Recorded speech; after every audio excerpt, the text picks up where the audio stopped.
You're listening to the Road to Wisdom podcast, weaving stories told by wonderful minds about all things motherhood, health, intimacy, politics, nature, and everything in between. Join us on an adventure discovering unique experiences that we can learn from to enhance the ways in which we live. We are your hosts, Chloe and Keshia. Oh, well, ladies, welcome to the Road to Wisdom podcast. We have Molly, Natalie, and Michale, and the three of you all form Midline Revolution.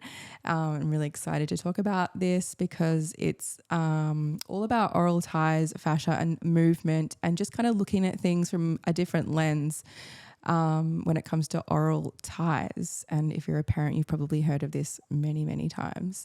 Tongue ties, cheek ties, posterior ties. What else do we call it? Oh, we've heard a lot of it.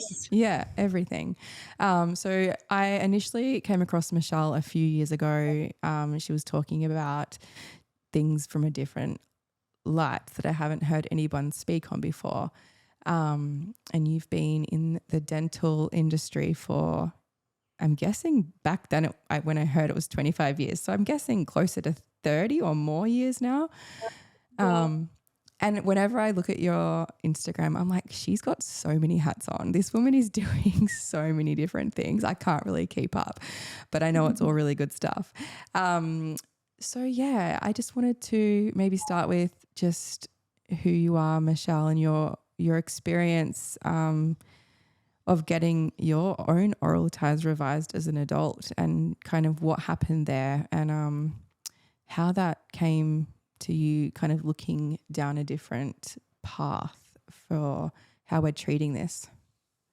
So, I think what that did for me in the big picture was widen my own lens, because pre-release, I was your typical provider who actually promoted the correlative sequence of what could happen, if ties remained untreated, right? I was that girl. I was that person. I sold those cases, right? And just for our listeners who haven't experienced this or don't fully understand, what is the current medical way of treating a tongue tie? The narrative is that these are cells that do not stretch. They're collagen cells that migrate to the midline, and they do not stretch. And so therefore they must be cut in order to get functionality of the musculature related to the bone and full muscular function of the lips, the cheeks, the tongue, and to create the potential through muscular movement of a correct dental occlusion. And therefore also the jaw relationship that creates space in the oropharynx behind the tongue, which is the entrance to the airway, the lower airway, right? So that's your big picture. And so the whole narrative related to tongue tie today is that there's oral dysfunction that is related to this non-stretchy collagenous tissue that's required to be cut in order for the pieces to move. That's the narrative, right? And so what that did, I fully investigated that whole field. I helped create a lot of the sequence of care that's used globally now in integrative care. I helped create that years ago. And what my own journey did was, it was a pattern interrupt for me, because I was doing everything that was known to be done at the time. And when my frenum was released, what it set off in me was a full neurological collapse that ended up in a ruptured appendix, a collapsed lung, sepsis, and near death. So what I experienced was the positioning of my nervous system at that time. When it caved in, it had no place to stop. there was no structure, there was no uh, uh, back pressure valve or anything for me. It was gone, and that's just mostly a reflection of where I was not resourced as a person. So in my language, I call it too many drains and not enough gains. And so when I was let go to function, I didn't have the power to pull that function off and regulate my nervous system. So everything just shut down. And what that taught me, it was giant, it was a giant pivot for me. But what it taught me was that the narrative that we have now actually fits into a larger perspective, a bigger timeline that really needs to be considered when we engage with this very simple procedure but very powerful result. So now what I do is I help practitioners like understand this and be able to check their clients, their patients, and address everything that can be addressed before someone actually chooses to do a surgery. Mm-hmm. So it's not, and a lot of people get this confused because they'll say, well, it's this or this.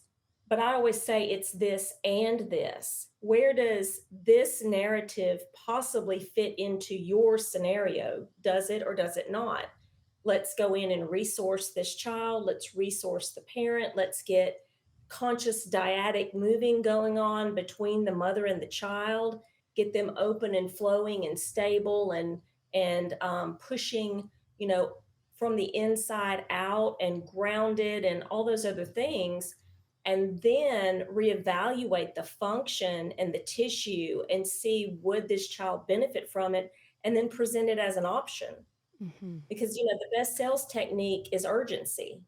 Yeah, Right. and let's dive into that, because I think I personally haven't experienced any tongue ties or mouth lip ties with my kids, but I've had a lot of friends who have, or even they've just had colicky babies, and a doctor's said, oh well, it could be a back tongue tie that you can't see, but this is what's making them upset.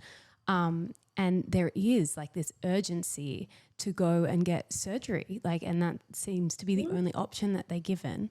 So can you speak to that, like why they create that urgency, and I guess what would happen if you left it a little longer? Well, let's presume that there's not an it that we know of to leave, right? So and one of the things that I teach practitioners is functional exam. So we're not just looking at the anatomy, we're looking at everything it's attached to. We're looking at the nervous system state and the available resources that that child has on board to be able to unfurl and open up and move in dynamic ways. So the thinking right now is that that tissue is keeping them from doing something. But our experience is, and my experience with working with thousands of babies, is that the ability to move is there. It's just, do we know how to elicit it? And then is there an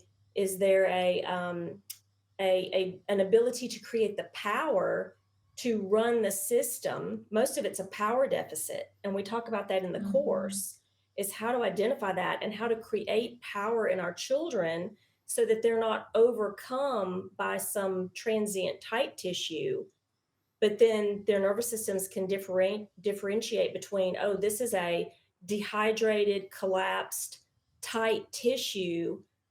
And if we get hydration going and movement and flow and energy in it, then it's going to start to loosen up. And then we can actually tell if there's tissue that's not going to move. So there's a differential there we can follow. But what happens now is that we've eliminated the possibilities of variables, and we're like, nope, that's a tie, it must be cut. And then what we're doing is going ahead with surgery in the larger picture and cutting it. And then what happens is these kids have no ability to open and expand and get really dynamic with it and actually create their own trajectory. A lot of them just collapse into themselves because the brain wasn't sending the information to the frame, and there's no power behind it. And we Go have ahead. to remember too, this is, Michelle always says it, the tongue tie world is an industry. So it's a moneymaker. It's very expensive. And so certain practitioners and providers create their entire practice based on releasing these ties. So if they have a baby in the chair, from their lens of what they know, they think I'm helping this baby. And they may see a difference if they do the release in what the baby's looking like right before they come in and what the baby looks like when they leave, but they're not following the baby. Mm-hmm. So a lot of times what will happen is the baby will do fantastic for the first 24 to 48 hours. And then afterwards is when you see the crumbling and the falling into themselves, and if they're not prepared. So this, whatever provider it is, they think that they're doing a service, but they're not there for the follow-up. So they don't see the fallout and what happens in the long run with a lot of these kids. What is happening in the long run for these kids who have been revised? Multiple releases. Yeah. They'll go back and have it done 3 and 4 times. They'll be outsourcing into all kinds of therapeutic modalities with no end in sight. Parents don't get really free of all that until they get autonomous. And then you go into dentistry, like, you know, Yeah. your young child is in braces or in expanders or in all of these appliances when they're 9 years old. And And we- then it, you know, And now the industry has grown to where we can put palatal expanders in infants now. We can do that. Which is crazy.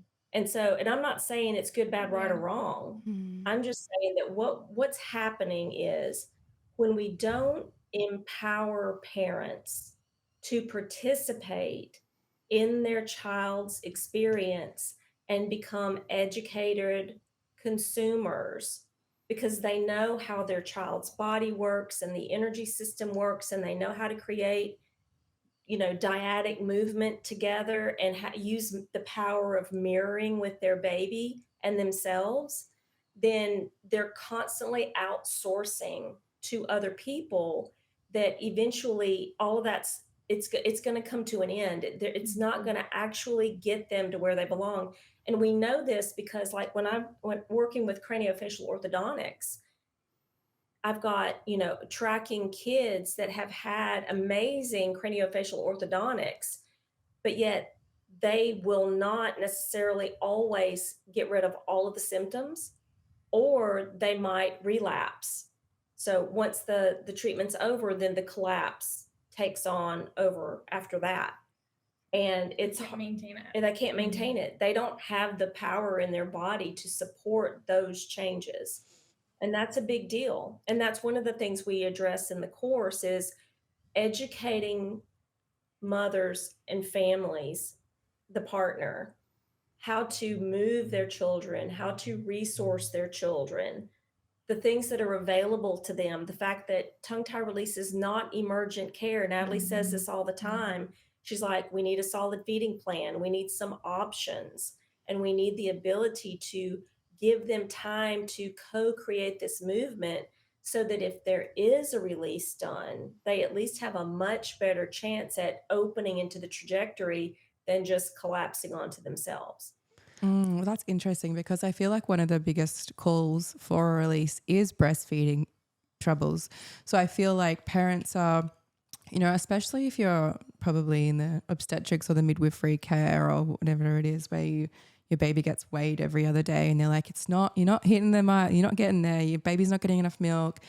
You're clearly like, there's a problem. I think it's a tongue tie, or their baby's really fussy. And I think that's the urgency. And so the parents like, panicking. oh my God, my baby's not putting in any weight. They're not thriving. And so they go and, you know, they go down this path. And I kind of feel like that's a tragedy, because maybe if only we knew that there were options. I'd love to just quickly point out what you guys have said, that, and this is a take home in just so many areas of the medical system, we are consumers, and it is an industry that makes money, and it is something that we like, changing your mindset to believe it that way rather than they are the authority figure and we are this weak, passive, no clue people that have to just follow along with the fear mongering and the rush to do surgeries, that there is money behind this.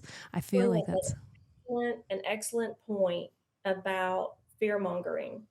Not all practitioners are fear mongers. So a practitioner in their integrity is going to hold that standard of empowering the parent and putting choice in their hands. That's the way, when I was in the dental office, that's the way we practiced. These are your options. These are the things I'd like for you to do to prepare your child. Let's also use this as a differential diagnosis. You know, if we can get this moving and this happens and this begins to open and the nervous system begins to change, I don't really think that this is a true, you know, formulation of tissue that would require to be cut. If we, you know, if we can hydrate this and get it moving and all of that, I think it's really more in the neck. It's really more in the hips. It's really about how they're breathing or not breathing at the breast that's actually creating the tension. Let's work on that. And they're like, the practitioners we want to find, isn't it? That's like, cool. Yeah. Yeah. They're doing, they're assessing the breathing, they're assessing the body posture at the breast. Just because there are symptoms doesn't mean there's a tie. And so the way I teach practitioners is how to suss that out and put things where they belong, not just lump it in as a reason to say, oh, well, there's all these symptoms, it must be a tie. No, there's a physiologic, there's a functional, there's a morphologic assessment that goes with fully knowing like what this child is bringing to the table. So whenever these guys get a baby, the first thing they're looking at is, does this body move in a way that allows this child to breathe well and feed well? Because kids will sacrifice feeding to breathe. It's a competition. So we have to decide, like, is this a breathing dysfunction because of a postural issue? Was there a tough thing going on in the birth that's really created a restriction in the body that's not the throat? These guys know I'm real big about cranial base, the cranial base and how you look at the jaw. Everybody's all concerned about the tongue, but 9.5 times out of 10, when we get that cranial base to where it can, and the cervical spine to do what it needs to do and get the jaw to do what it needs to do, the tongue begins to loosen up and soften and then finally get into its motion, and it's connected to the pelvis. So knowing all of those things makes it so much more pleasant. And we also know this because whenever we get kids that have had multiple releases, that when we go in and we start teaching a mom how to do inversions and we start helping the baby unfurl and we help the mom with her stability, then things begin to shift right before our eyes, right before our eyes. It was interesting. Yesterday, I was working with a mom who her baby is very restricted and they are trying to avoid a release at all costs, and really great family. But when the baby latched on, it was fairly painful in the beginning. And I was like, okay, can we try one thing real quick before we relatch her? And I got in her hips, which is what I had learned from Michale, and literally moved her hips a couple inches. And the mom goes, oh, that's no longer painful. So much better. Yeah. And she's like, I have no pain right now. Wow. And it's like a lot of people would look at that and they would look at the structure in her mouth and say, yes, she's tied. That needs to be gone. And all we did was give her some more space. We opened her up. We never even had to relatch her. The baby fixed herself. When her hips were open, her chest and neck came The open. throat opens, the jaw. This is so that. interesting. Yeah, because for the people who will listen to this, who have a newborn and they are struggling with breastfeeding and that's their like, I've got a problem, and they're obviously not in Hawaii and they're not blessed to be in distance to you guys that can perform this work in person, like what should they, like what's something that they can do or be looking for? So the course, that's a lot. We're going to pump the course. Everyone do the course immediately. Plug. Once a month, and we'll Yeah. we did this in community last month. Is we're like, okay, let's invert your baby. And the new mom in the group, we walked her through it and said, do this, put your hand here, move your body this way, and just walked her straight through it. And she was like, oh my goodness, you know, it was unifying moment of empowerment and freedom and stability, and the angels saying, I don't know, you know what I'm saying? Yeah. It's like this, you know, It all just came moment, together. planets lined up, and she Yeah. went, oh my goodness, Yeah. this is phenomenal. And I'm like, yes, it's phenomenal.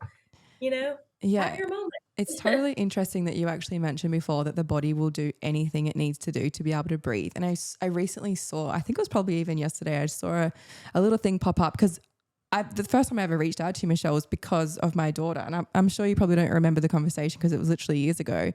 But I'm going to use the story as an example because I always do because I find it so helpful.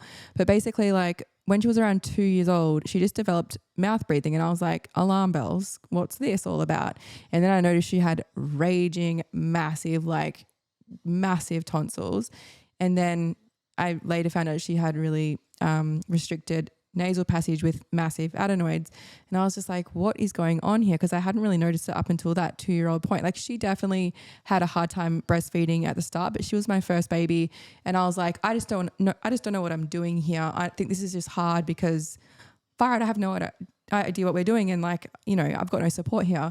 Anyway, persisted and breastfed her for like several years. But it wasn't until then that I noticed a problem with this area. And we kind of did so many other things. We did like oral facial myofunctional therapy, like tongue exercises. Like I had her doing these weird breathing things like multiple times a day, which as a 3-year-old, she was just not interested in doing it.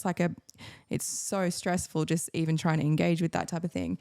And then we had so many appointments with so many different like professionals who'd figured it out, and just to no avail change.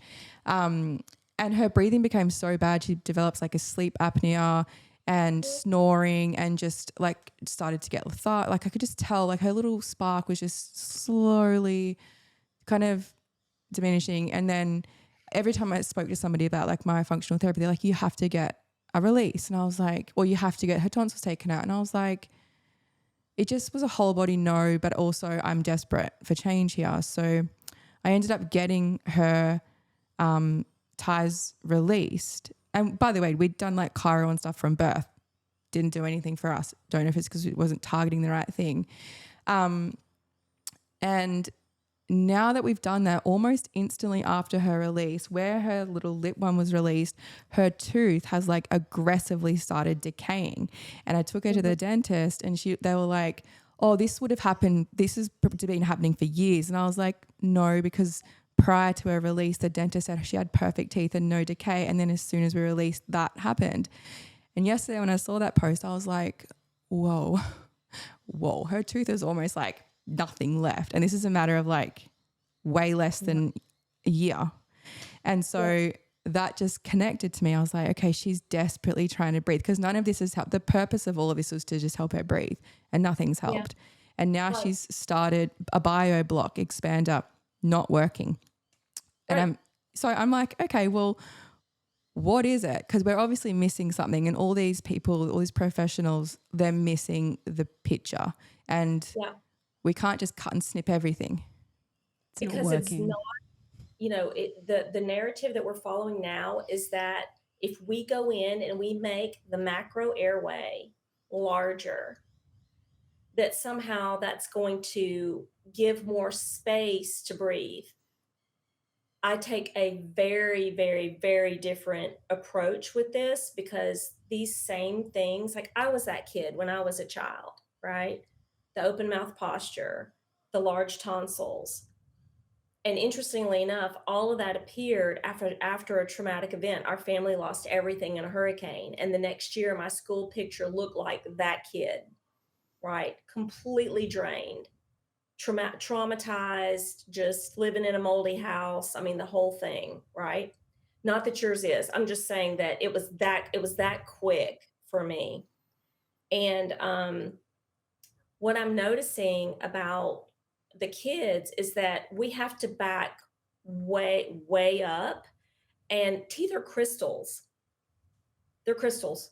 If our teeth are beginning to decay and erode, then that tells us that the demineralization, the low pH, all of the systemic metabolic pieces are compensating so hard that we're literally collapsing. We're falling apart, right?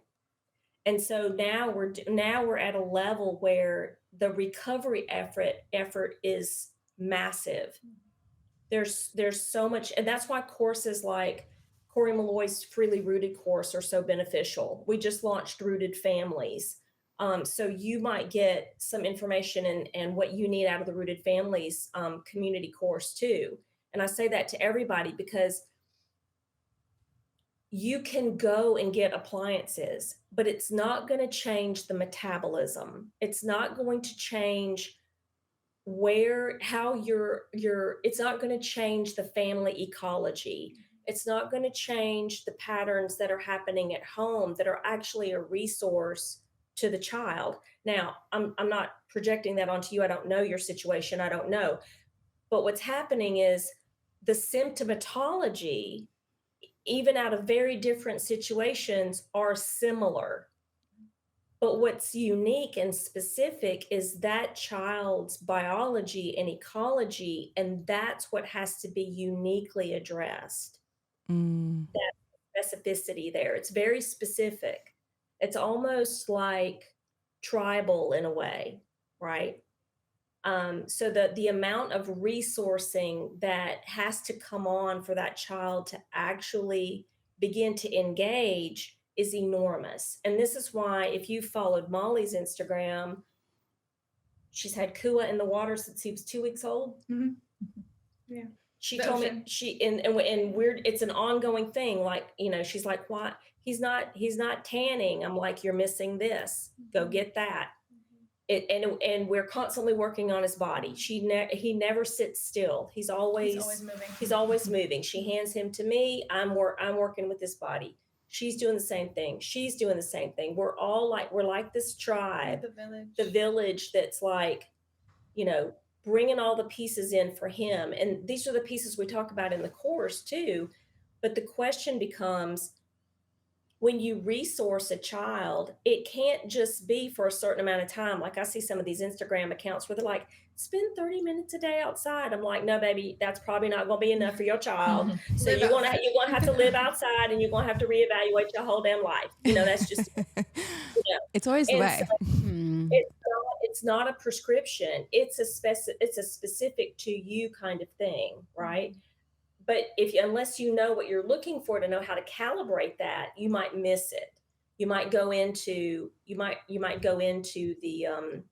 the prescription language of that. The fix it language, we call it. And I want to say something else too about language. And this is what really makes Midline Revolution unique, is what we've done is we've created a whole other language around what parents are experiencing, because the language of taking a diagnosis out of context for a child feels very abrasive and warlike, and it feels very rough, and it doesn't feel loving, and it doesn't feel kind.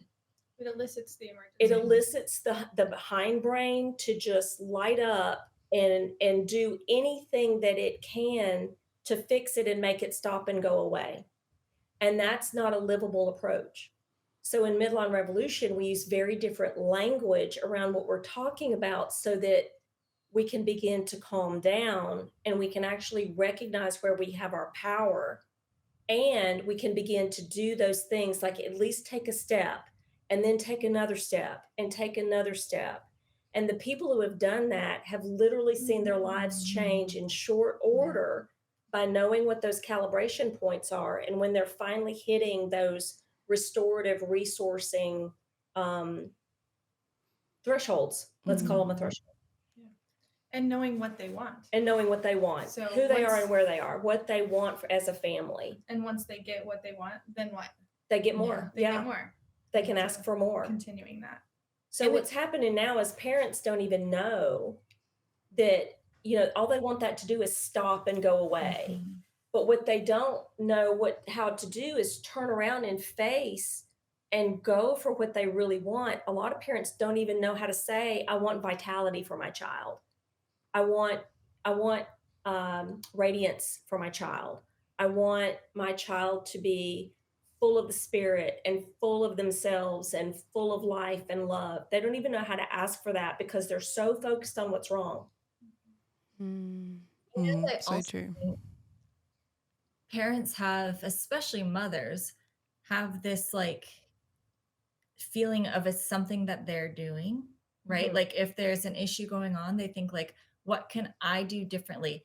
If your baby's gassy, what can I eat differently? And I always tell moms like food, like throwing away food out of your diet is the last thing that I do with a gassy baby. Because as a new mom, you are already so strapped and you're just trying to get any food in your mouth. Like you don't want to think about like not getting certain types of food.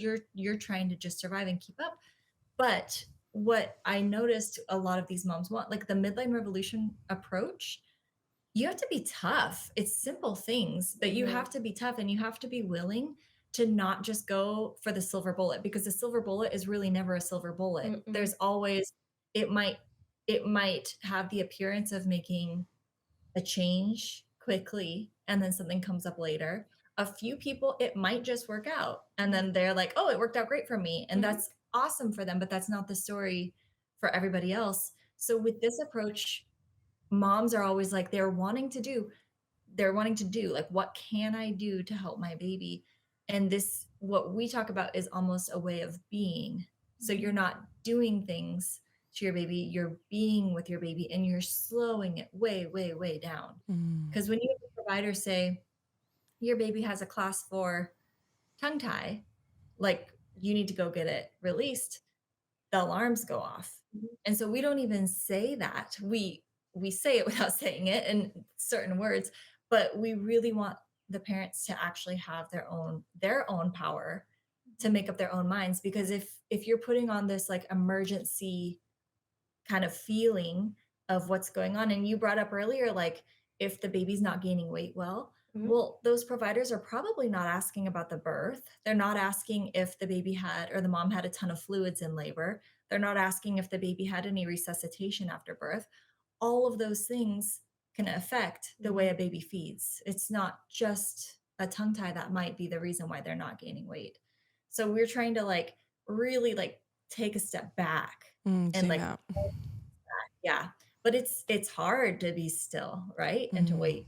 Well, everything that's true healing is hard. It's really looking at it and evaluating everything and not expecting, here's the pill, here's the snip. You guys are good now. Have a good life. Can I ask, when people do get their baby's tongues revised, what is the percentage of that actually working and it following through to a good result? That depends on who you ask. I'm Are you asking you. because they have a 99% success rate. Of course they do. Asking an obstetrician, is there such thing as birth trauma? Because if they admit it, they have to fix it, right? Yeah. Ask a tongue tie surgeon what their percentage rate is. 100%. Great result. Never have any problem. So there's a very well-known tongue tie provider that says, if I create the wound, I have to give the instructions for the wound care. Okay. In our world, if somebody's going to do a tongue tie release, they're not responsible for the habilitation and the recovery. So they don't know what's happening, past the immediate post-op check period. Yeah. Right. And however, some doctors don't even do post-ops. Yeah. They don't even do wound checks. Right. Shame on them. I just said that out loud. Shame on you. Many doctors are doing a release the day that they see a baby. The baby has an appointment, you get the functional release done. And they're doing it without a functional exam, without a feeding exam. That happened to me recently where they use, I guess, like you could go kind of the fear mongering thing. And this mom was there for a consult and the doctor said, well, our schedule is booked 6 weeks out. So we can just do it today. So they make it seem like, oh, you're here. You might as well do it today. And she did it and came in and told me. And I was like, like, it was hard because I'm like, whoa, that baby wasn't ready.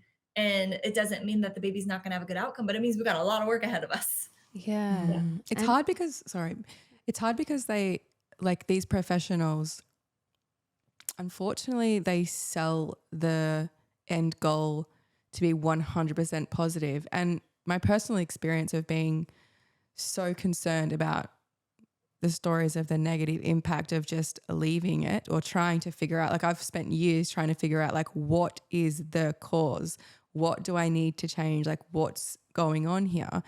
But then when doctors are like, your baby's going to get leukemia, or your child is never going to be able to learn properly, or you're actually putting your child in such great dangers by waiting any longer. And I guarantee you if you get tired, or I guarantee tongue tie release, or I guarantee you if we do the rapid palate expansion, that you're going to have a good success. So let's just do it. I've heard the story too of like, oh, your baby might be feeding well now, but they've definitely got a tongue tie. And if you leave that until they're a little bit bigger, if you leave it until they're 3 months or 6 months, they're not going to feed well anymore. So we can release it now. And I just talked to a baby that was, or a mom, her baby's 8 months old, has known oral restrictions top and bottom. 8 months old, and he's 25 pounds, exclusively breastfed. Yeah. So to make those kind of generalizations, you know, I mean, there is evidence in the literature now. They created a study, to demonstrate that right, RCT for the win, not really, but this is what we have in imperialistic, scientific, Eurocentric, westernized medicine, right? Is the gold standard of the RCT. So if an RCT says it, then now it's God's voice, literally. just for everyone listening, an RCT is random controlled trials. Yeah. Random That's control right. trial. Yeah, cool. It sounded weird when I said it. That if you wait past 4 months, that breastfeeding rates go down.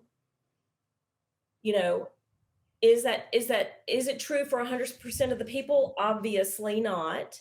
There's so much nuance that there's obviously being missed as per Yeah, and usual.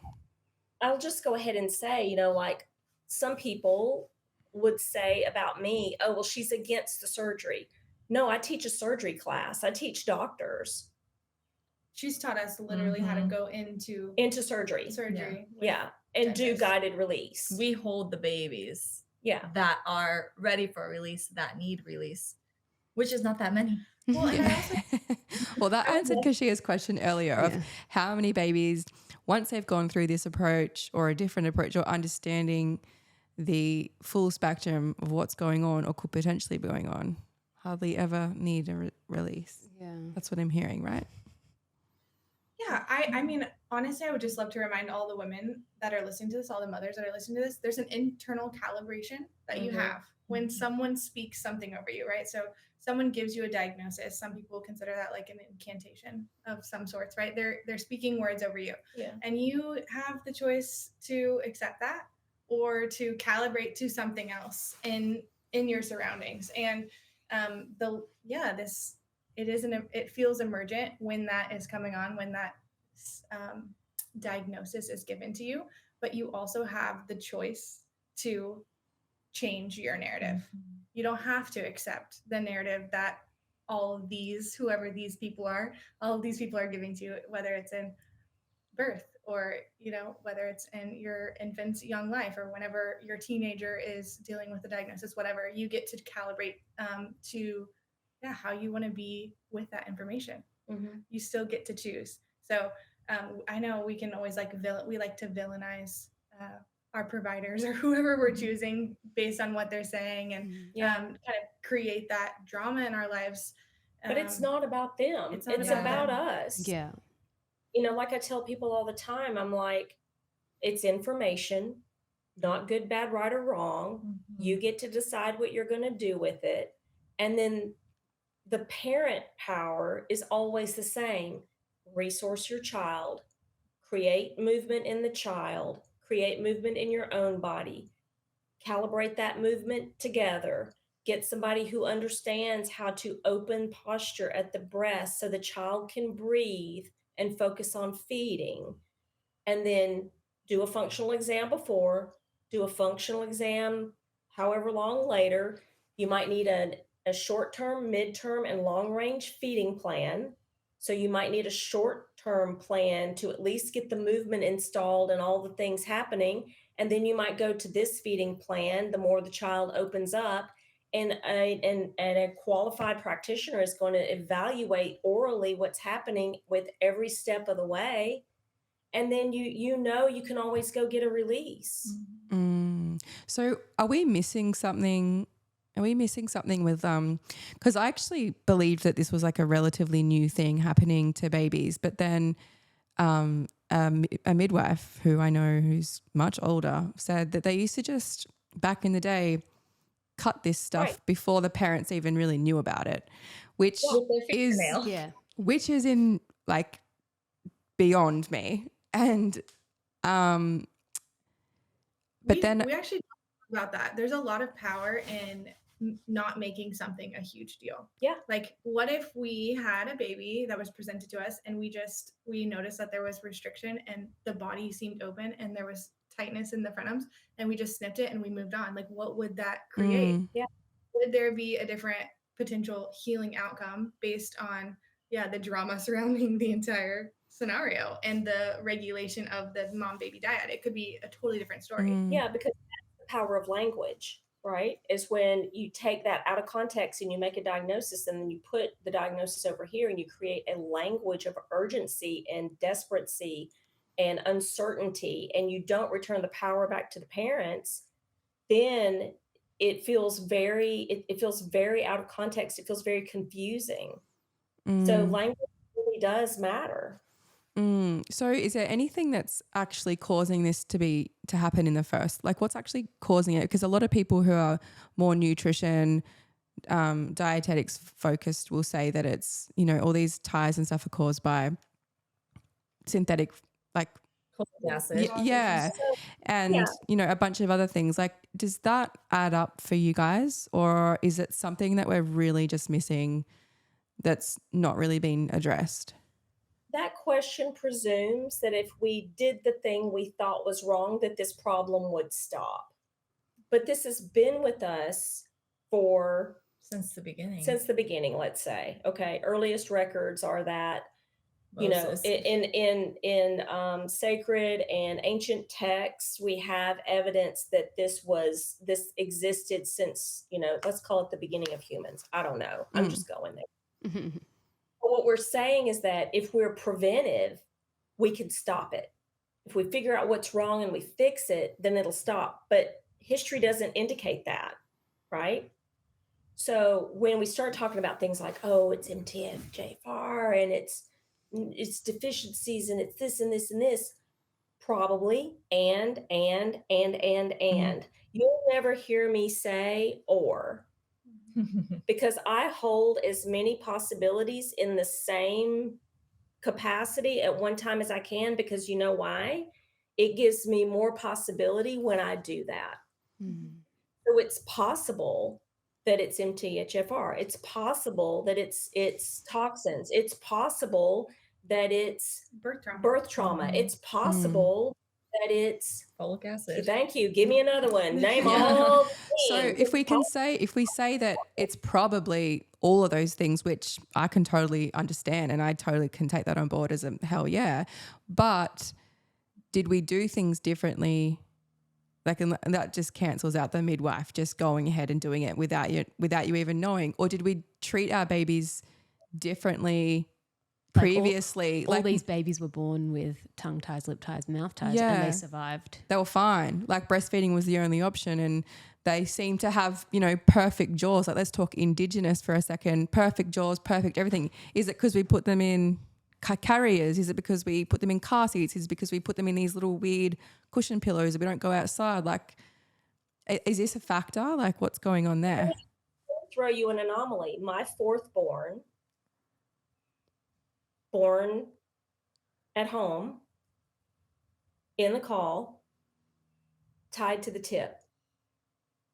I didn't know he was tongue-tied until he was in his teens, and he came in one night after doing algebra homework and sat beside me and laid back in my lap and started talking to me about something. And I was like, you're tied to the tip. Holy cow. I had breastfed him for 2 years. He had no malocclusion. He was beautiful. His posture was amazing. He's an anomaly. But is he? I don't know. But all the things they say that happens when somebody's fully tongue-tied, that was not his case. Not the kid laying in my lap looking up at me it was just beautiful. And tied, just for those listening, tied to the tip is like when you get that love heart shape in the tongue. Is that, yeah. Yeah.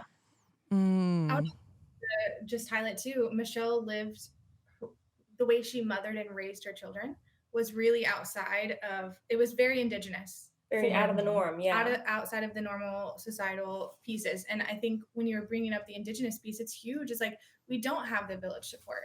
It is different birthing a baby now. It is different who gets to like hold your baby right after they come out, like after they emerge. It's different who gets to love on them, how they carry them. All of that has completely changed. And then you can go into the energetic pieces of like, yeah, we're never outside. And yeah, the husbands do leave the house and the moms have to like carry everything. And then we create life with that energetic, right? So it's like that perpetuates continually. And if we do bring back the indigenous pieces, like what are the threads you want to pull through? That's a question for every mom. Like what threads do you want to pull through from the way that humans used to live? Yeah, I mean, it's a given that we are a mismatch for our environment now. So the question becomes, from an ecological perspective, what corrections want to be made in order to help us match to our environment so that we can be fully expressed epigenetically and fully expressed genetically human and fully human, right? So that, once again, looking at all the possibilities of why this is happening puts me in a move away from strategy. But if I turn around and say, you know what, I'm going to like, this was 30 years ago. I'm cooking on a wood stove, wood heating my home, ordering organic food in bulk, feeding, my freezer with local grass-fed beef and having salmon shipped in from Alaska. And your kids lived outside. Yeah, we lived out, and they lived outside. And Sounds I kept like the my house dream life, by the way. Sounds like what I'm most pretty of much. us are trying I'm to almost put into there. play. I'm almost there. It's just the wood stove thing. I recreated my childhood. A dad that hunted and fished. We had an acre garden. My mom canned it. We lived in a house that did not have heat or air. And in the winter we had fires, and in the summer we sweated. And we did not acclimate to comfort. It wasn't a thing. And I recreated that for my kids.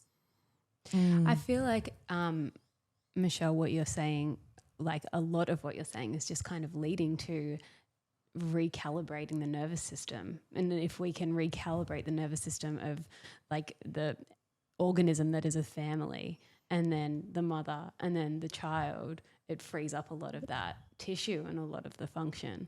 So just to bring that all together, it feels like a really big piece in this whole discussion that we're just trying to... I'll just add this, that a lot of that doesn't have to be done in a Western mindset. It can be done from who you are as a human. Who I am as a human is very foundational. It's very basic. It's very traditional. That's my whole, that's what flows out of my cells. It's who I am as a person. And so I'm very sure about that. And this is one of the reasons we're doing the containers that we do, the communities that we do, is because we want to help and assist parents to fully express who they are and where they are here now on the planet, so that they can see their children thrive. They're not just constantly trying to fix their children, so that they can shift out of an outsourcing mentality and dig way into resourcing, so that the plant with complicated emotions naturally regulates their nervous system, naturally integrates their reflexes, naturally does all these things that all these providers are willing to do for you and take your money for. There's a natural way to do that. Kids are no longer climbing the walls and like doing scary things safely, right? They're not doing that anymore. But more and more we're seeing parents who are willing to take a throwback and reach back into the ancient and pull it forward and make it work for them because it worked for millennia. And when I first went through everything with Michale, I was shocked at how simple all of it really is. And that's the thing. I think a lot of people are overthinking everything. And in this day and age, we have access to so much information. So you can like Google one thing and it's like it takes you down a rabbit hole for 3 hours. Back in the day, they didn't have that. They had their aunties or their sisters or whoever being like, oh yeah, my baby did that too. Like it's normal. But like, when we go back to like this world, like what I'm always reminded of is the simplicity of how to just like be and live. It's not that complicated. It's really not. And we like, I mean, it's no different to being like, you know, we should just go to sleep when the sun isn't out anymore. It just makes a lot of sense. Maybe we shouldn't be awake all night, but it has to be like scientifically proven to get to just be like, hey, you know what? In summer, maybe we should like what's growing in the garden as opposed to like, what am I shipping in? Or like, it's the simple things. And it's always like when we really break it down, like this is the answer. It's not groundbreaking or anything. It's not. And it's actually very disturbing in the simplicity of it, because how can that possibly, you know, when we take away all the complexity, how can that possibly sustain us? And I'm here to tell you very well, because even before I knew about, you know, circadian rhythms, let's say, the house that I lived in where we had a wood stove in the kitchen, I had oil lamps that I lit at night instead of lights. Overhead lights. We did not use overhead lights. So This great. is the modern era. Hello, and I'm not Amish. I'm not playing. You know what I'm saying?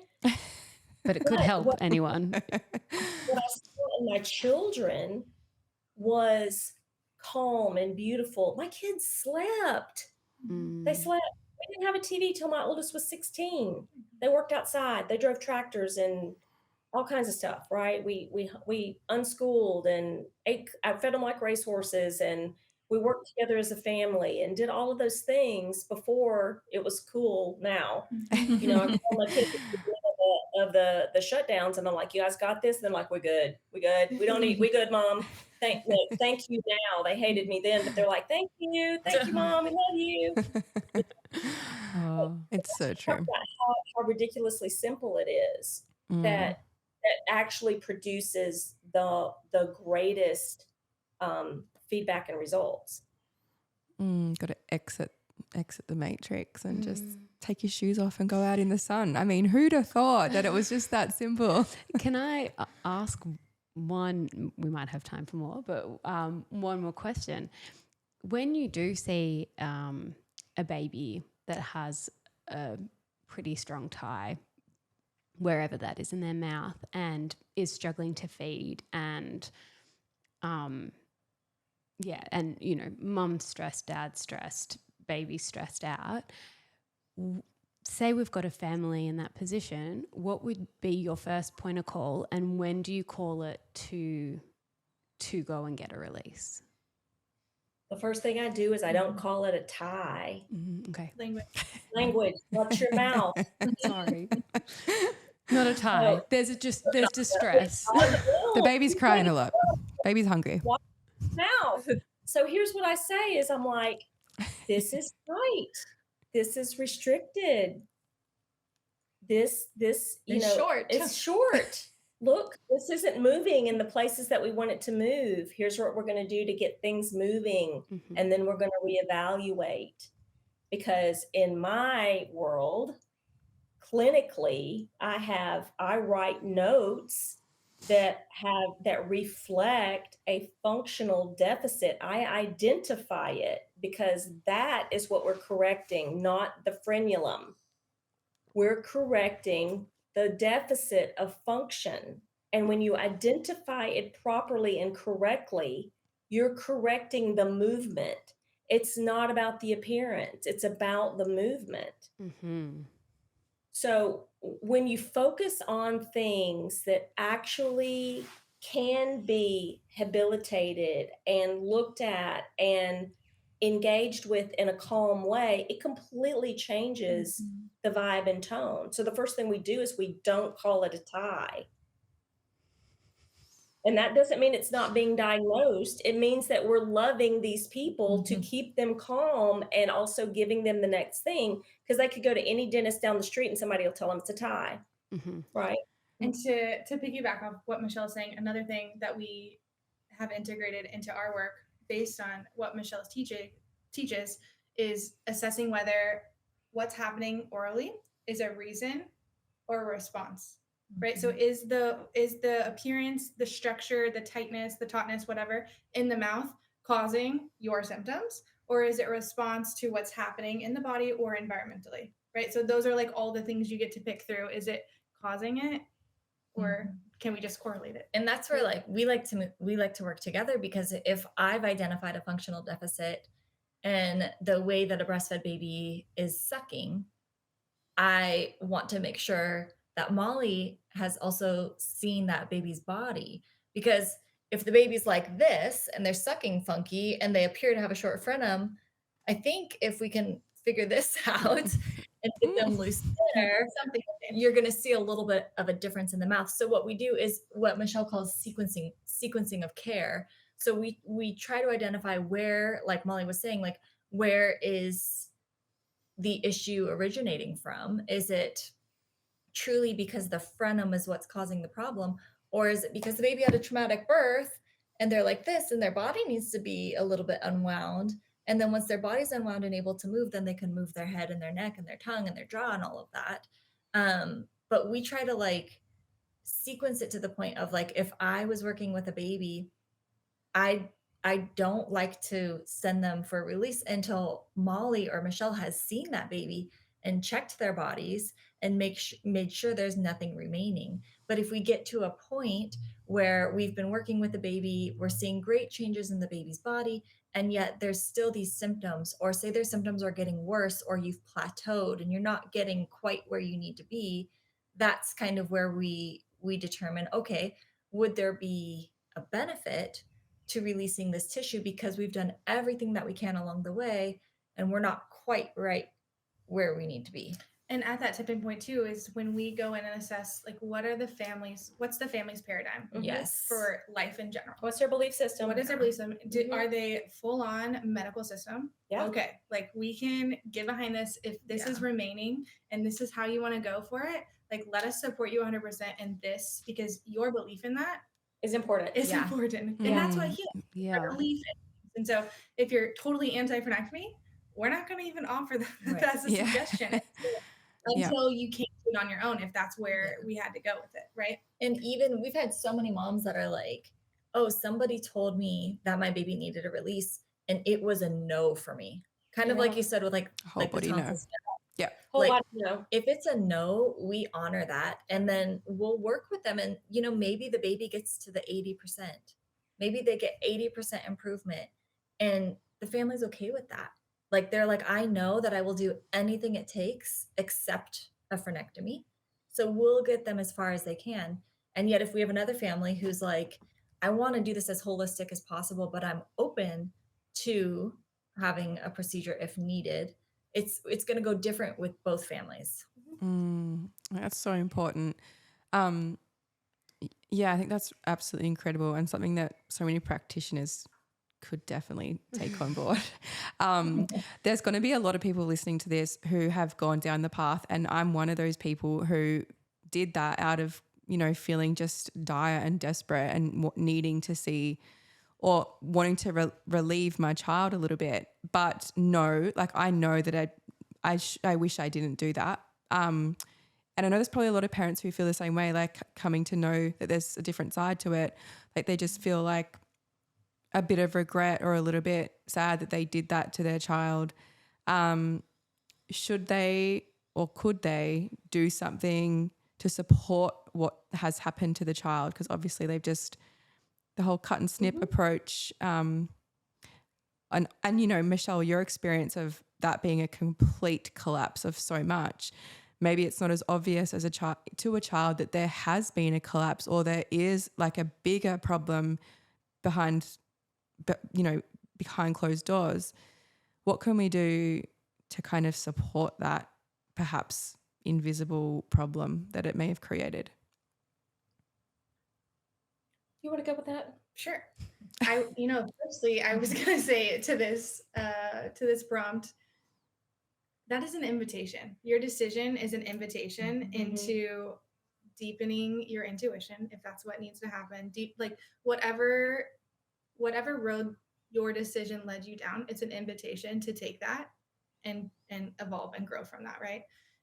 And there are also a lot of things that you can do for your kids. So you're not helpless. You're not in this space where there's like you did something wrong. You get to decide how you want to take that scenario, and then you get to move towards what else you want if there's something else that you want.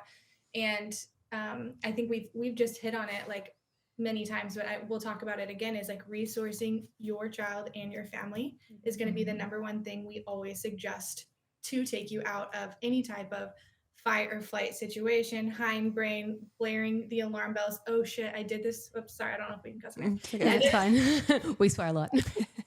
I did this to my kid. Now what do I do? Like all the shame, guilt, all the mom layer things. It's like resource yourself now, and then get still and quiet. And then from there, decide as a unit, as a family unit, as a mother, however you need to decide, but decide like, where are you going? What are you looking towards? Okay, so we did this in the past, and I can take this, and I can be here in the present with this. But what am I looking towards? What else do you want?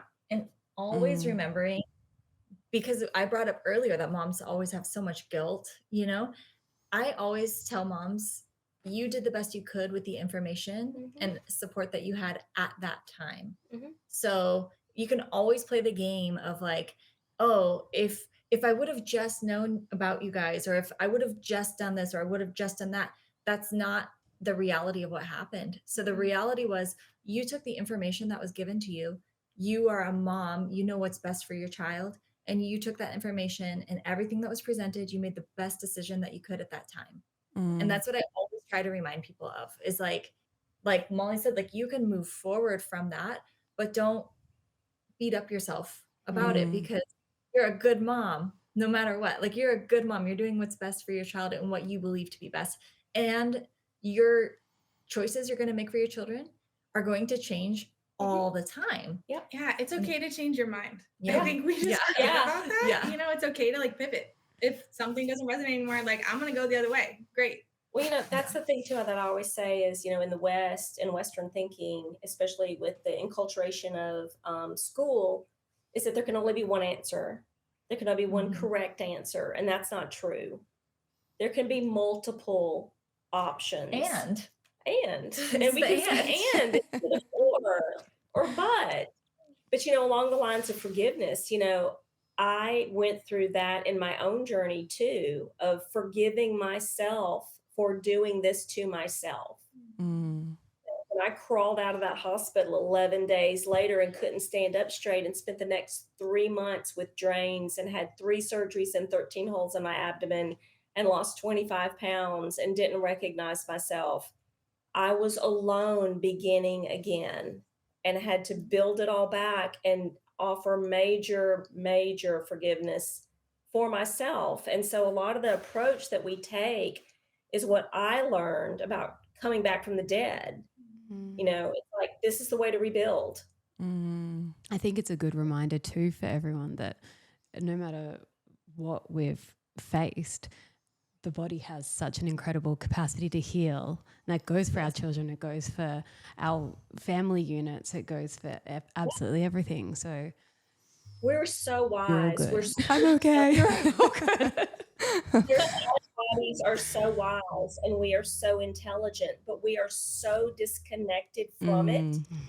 Such a common theme. That is the thing. It's the return. And this is what the Western allopathic system has done. It's disconnected us from ourselves. And so now we're helpless. We think we're helpless, like we don't know. But we really do. We really do know.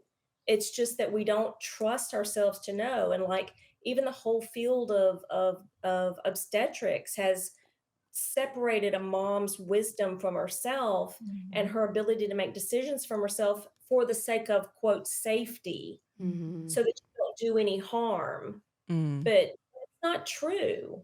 That's not true. I free birth. I didn't free birth. I natural birthed in multiple different, you know, ways. My first two were almost unassisted in the hospital. The third was at home. The fourth was at a midwife, and the fifth one we broke into a hospital. You know, just like whatever it was that we needed to do, we did it.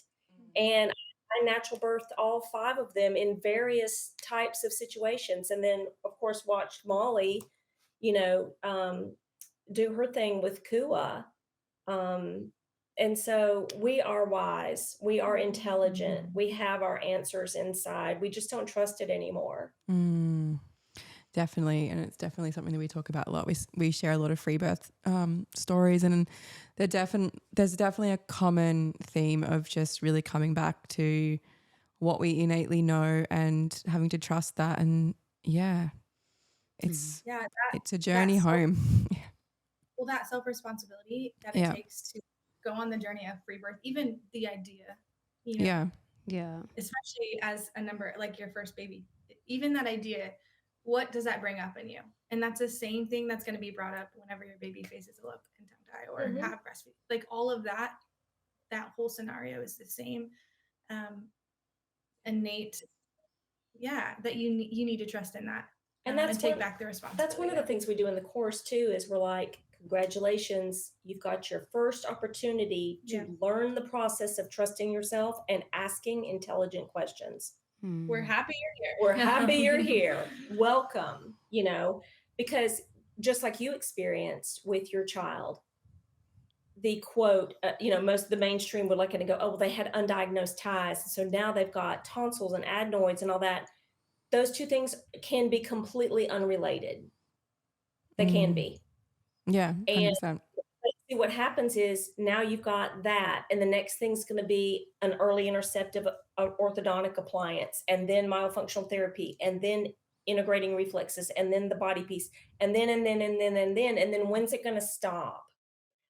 When's that child going to be perfect and whole and taught to trust their own intelligence and learn about their body and what it means to be in full expression, and completely thriving. You know, when do we get there? And so what we've done is we've backed it up and said, no, we start now with that. But wait, we do this now, and then you go make decisions about where you need outsourced help. And everybody's decision tree is going to be different. It's going to be different. That's what we love. It's like we work with so many different moms across so many different spectrums, and we try to start and then let them follow their own path. Guys, your work is incredible. This has been amazing. I'm sure so many people will have listened to this and just be like, oh, I knew it. I knew there was something. I want them to take the breath and just be still with themselves and trust and love themselves and know that they have the intelligence and the wisdom already within them, and not overwhelm themselves with information and not shut themselves down. That they're going to be okay. Yeah. So important. Well, thank you guys so much for coming and chatting with us. And you've got so much beautiful knowledge. I feel like this work is so important, even though it's so simple. Where can our listeners find you guys if they need to delve more course. into this? Yeah. Everybody go and do the course. Yeah. Please share. You can find us on Instagram, Midline Revolution. Yeah, Midline Revolution on Instagram. We don't answer questions via email. So we don't coach and give tips and tricks and all that stuff. And diagnose. No. But you can find us on Instagram. You can do the course. You can come into the community. We have two courses.